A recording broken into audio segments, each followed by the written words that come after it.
Praise the Lord. இன்றைக்கு daily dose of divine சேனல்ல ரோமர் 6ஆம் அதிகாரம் மற்றும் சங்கீதம் 119ஆம் அதிகாரம் 65 முதல் 80 வசனங்கள் வரை வாசிக்க கேட்போம். கர்த்தாவே, உம்முடைய வேதத்தில் உள்ள அதிசயங்களை பார்க்கும்படிக்கு எங்கள் இருதயத்தின் கண்களை திறந்தருளும் சுவாமி. ஆமேன். ரோமர் 6ஆம் அதிகாரம். ஆகையால் என்ன சொல்லுவோம்? கிருபை பெருகும்படிக்கு பாவத்திலே நிலை நிற்கலாம் என்று சொல்லுவோமா? கூடாதே. பாவத்துக்கு மரித்த நாம் இனி அதிலே எப்படி பிழைப்போம்? கிறிஸ்து இயேசுவுக்குள்ளாக ஞானஸ்நானம் பெற்ற நாம் அனைவரும் அவருடைய மரணத்துக்குள்ளாக ஞானஸ்நானம் பெற்றதை அறியாமல் இருக்கிறீர்களா? மேலும் பிதாவின் மகிமையினாலே கிறிஸ்து மரித்தோரிலிருந்து எழுப்பப்பட்டது போல நாமும் புதிதான ஜீவன் உள்ளவர்களாய் நடந்து கொள்ளும்படிக்கு அவருடைய மரணத்திற்குள்ளாக்கும் ஞானஸ்நானத்தினாலே கிறிஸ்துவுடனே கூட அடக்கம் பண்ணப்பட்டோம். ஆதலால் அவருடைய மரணத்தின் சாயலில் நாம் இணைக்கப்பட்டவர்களானால் அவர் உயிர்த்தெழுதலின் சாயலிலும் இணைக்கப்பட்டிருப்போம். நாம் இனி பாவத்துக்கு ஊழியம் செய்யாதபடிக்கு பாவ சரீரம் ஒழிந்து போகும் பொருட்டாக நம்முடைய பழைய மனுஷன் அவரோடே கூட சிலுவையில் அறையப்பட்டதென்று அறிந்திருக்கிறோம். மரித்தவன் பாவத்துக்கு நீங்கி விடுதலையாக்கப்பட்டிருக்கிறானே. ஆகையால் கிறிஸ்துவுடனே கூட நாம் மரித்தோமானால் அவருடனே கூட பிழைத்தும் இருப்போம் என்று நம்புகிறோம். மரித்தோரிலிருந்து எழுந்த கிறிஸ்து இனி மரிப்பதில்லை என்று அறிந்திருக்கிறோம். மரணம் இனி அவரை ஆண்டு கொள்வதில்லை. அவர் மரித்தது பாவத்திற்கென்று ஒரே தரம் மரித்தார்.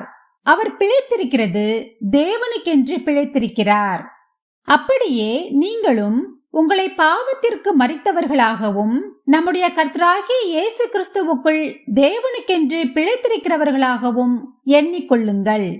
ஆகையால் நீங்கள் சரீர இச்சைகளின்படி பாவத்திற்கு கீழ்ப்படியத்தக்கதாக சாவுக்கேதுவான உங்கள் சரீரத்தில் பாவம் ஆளாதிருப்பதாக. நீங்கள் உங்கள் அவயவங்களை நீதியின் ஆயுதங்களாக பாவத்திற்கு ஒப்புக்கொடாமல் உங்களை மரித்தோரிலிருந்து பிழைத்திருக்கிறவர்களாக தேவனுக்கு ஒப்புக்கொடுத்து உங்கள் அவயவங்களை நீதிக்குரிய ஆயுதங்களாக தேவனுக்கு ஒப்புக்கொடுங்கள். நீங்கள் நியாயப்பிரமாணத்திற்கு கீழ்ப்பட்டிராமல் கிருபைக்கு கீழ்ப்பட்டிருக்கிறபடியால் பாவம் உங்களை மேற்கொள்ள மாட்டாது. இதனால் என்ன? நாம் நியாயப்பிரமாணத்திற்கு கீழ்ப்பட்டிராமல் கிருபைக்கு கீழ்ப்பட்டிருக்கிறபடியால் பாவம் செய்யலாமா? கூடாதே. மரணத்துக்கேதுவான பாவத்துக்கானாலும் நீதிக்கேதுவான கீழ்ப்படிதலுக்கானாலும் எதற்கு கீழ்ப்படியும்படி உங்களை அடிமைகளாக ஒப்புக் கொடுக்கிறீர்களோ அதற்கே கீழ்ப்படுகிற அடிமைகளா இருக்கிறீர்கள் என்று அறியீர்களா? முன்னே நீங்கள் பாவத்திற்கு அடிமைகளாயிருந்தும் இப்பொழுது உங்களுக்கு ஒப்புவிக்கப்பட்ட உபதேச சட்டத்திற்கு நீங்கள் மனப்பூர்வமாய் கீழ்ப்படிந்ததினாலே தேவனுக்கு ஸ்தோத்திரம். பாவத்தினின்று நீங்கள் விடுதலையாக்கப்பட்டு நீதிக்கு அடிமைகளானீர்கள். உங்கள் மாம்ச பலவீனத்தின் நிமித்தம் மனுஷர் பேசுகிற பிரகாரமாய் பேசுகிறேன். அக்கிரமத்தை நடப்பிக்கும்படி முன்னே நீங்கள் உங்கள் அவயவங்களை அசுத்தத்திற்கும் அக்கிரமத்திற்கும் அடிமைகளாக ஒப்பு கொடுத்தது போல இப்பொழுது பரிசுத்தமானதை நடப்பிக்கும்படி உங்கள் அவயவங்களை நீதிக்கு அடிமைகளாக ஒப்பு கொடுங்கள். பாவத்திற்கு நீங்கள் அடிமைகளாயிருந்த காலத்தில் நீதிக்கு நீங்கினவர்களாயிருந்தீர்கள். இப்பொழுது உங்களுக்கு வெட்கமாக தோன்றுகிற காரியங்களினாலே அக்காலத்தில் உங்களுக்கு என்ன பலன் கிடைத்தது? அவைகளின் முடிவு மரணமே.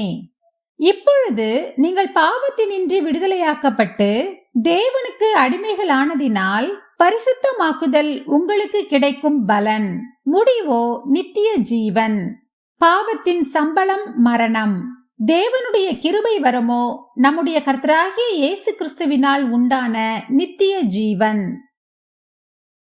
சங்கீதம் 119ஆம் அதிகாரம் 65 முதல் 80ஆம் வசனம் வரை.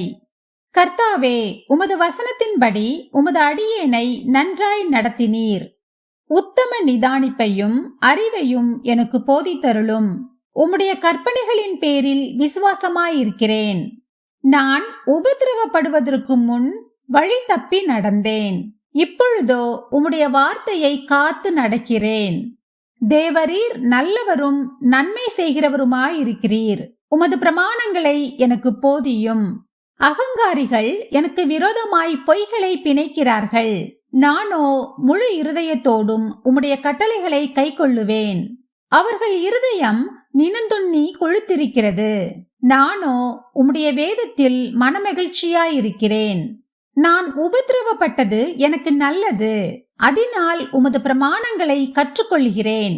அநேகமாயிரம் பொன் வெள்ளியை பார்க்கிலும் நீர் விளம்பின வேதமே எனக்கு நலம். உம்முடைய கரங்கள் என்னை உண்டாக்கி என்னை உருவாக்கிற்று.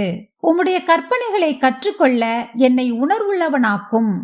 நான் உம்முடைய வசனத்திற்கு காத்திருக்கிறபடியால் உமக்கு பயந்தவர்கள் என்னை கண்டு சந்தோஷப்படுவார்கள். கர்த்தாவே, உமது நியாய தீர்ப்புகள் நீதியுள்ளதென்றும் உண்மையின்படி என்னை உபத்திரவப்படுத்தினீர் என்றும் அறிவேன். நீர் உமது அடியேனுக்கு கொடுத்த உமது வாக்கின்படி உமது கிருபை என்னை தேற்றுவதாக. நான் பிழைத்திருக்கும்படிக்கு உமது இரக்கங்கள் எனக்கு கிடைப்பதாக. உம்முடைய வேதம் என் மன மகிழ்ச்சி. அகங்காரிகள் என்னை பொய்களினால் கெடுக்க பார்த்தபடியால் வெட்கப்பட்டு போவார்களாக. நானோ உமது கட்டளைகளை தியானிப்பேன். உமக்கு பயந்து உமது சாட்சிகளை அறிந்திருக்கிறவர்கள் என் அண்டைக்கு திரும்புவார்களாக. நான் வெட்கப்பட்டு போகாதபடிக்கு என் இருதயம் உமது பிரமாணங்களில் உத்தமமாயிருக்க கடவது. ஆமேன். நாம் ஜெபிப்போம். அன்புள்ள இயேசு சுவாமி, இந்த அருமையான காலை வேளையை தந்ததற்காக உமக்கு கொடானு கொடி நன்றி ஏசப்பா. எங்களுடைய ஆயுசு நாட்களில் ஒரு நாளை கூட்டி சேர்த்த தயவுக்காக உமக்கு நன்றி ஏசப்பா. எங்களுடைய பாவங்கள் ஒவ்வொன்றையும் நீர்தாமே எங்களுக்கு மன்னிக்க வேண்டுமாறு ஜெபிக்கிறேன். தேவரீர் நல்லவரும் நன்மை செய்கிறவருமாயிருக்கிறீர் என்று தாவீது ராஜா சொல்லியிருக்கிறது போல நீர் எப்பொழுதும் எங்களுக்கு நன்மை செய்கிறபடியால் உமக்கு ஸ்தோத்திரம் ஆண்டவரே. எங்கள் வாழ்நாட்களில் கர்த்தாவே, நீர் செய்த ஒவ்வொரு நன்மைக்காகவும் உமக்கு நாங்கள் நன்றி செலுத்துகிறோம் அப்பா. அந்தந்த காலத்தில் அதினதின் காரியங்களை நேர்த்தியாய் செய்து முடிக்கிற தேவன் நீர் அப்பா. நீர் எங்களுக்கு செய்த எண்ணி முடியாத நன்மைகளுக்காக உமக்கு நன்றி செலுத்துகிறோம் அப்பா. ஸ்தோத்திரம் ஆண்டவரே. இனிமேலும் கர்த்தாவே, நீர் எங்களை தாங்கி உம்முடைய நன்மையினால் எங்களை நிரப்பி எங்களை ஆசீர்வதிக்க போகிற தயவுக்காக உமக்கு நன்றி கர்த்தாவே. இந்த நாளையும் உம்முடைய கரத்திலே ஒப்பு கொடுத்து விடுகிறேன். இந்த நாள் முழுவதிலும் நீர் எங்களோடு கூடவே இருந்து எங்களை பாதுகாத்து வழிநடத்தி ஆசீர்வதிக்க வேண்டுமாறு ஜெபிக்கிறேன். இயேசு கிறிஸ்துவின் மூலமாக ஜெபம் கேளும் எங்கள் ஜீவனுள்ள நல்ல பிதாவே. ஆமேன். என் ஆத்துமாவே கர்த்தரை ஸ்தோத்திரி, என் முழு உள்ளமே அவருடைய பரிசுத்த நாமத்தை ஸ்தோத்திரி. என் ஆத்துமாவே கர்த்தரை ஸ்தோத்திரி, கர்த்தர் செய்த சகல உபகாரங்களையும் மறவாதே. ஆமேன், ஆமேன். நாம் அடுத்த நாள் வேத வாசிப்பில் சந்திப்போம். God bless you.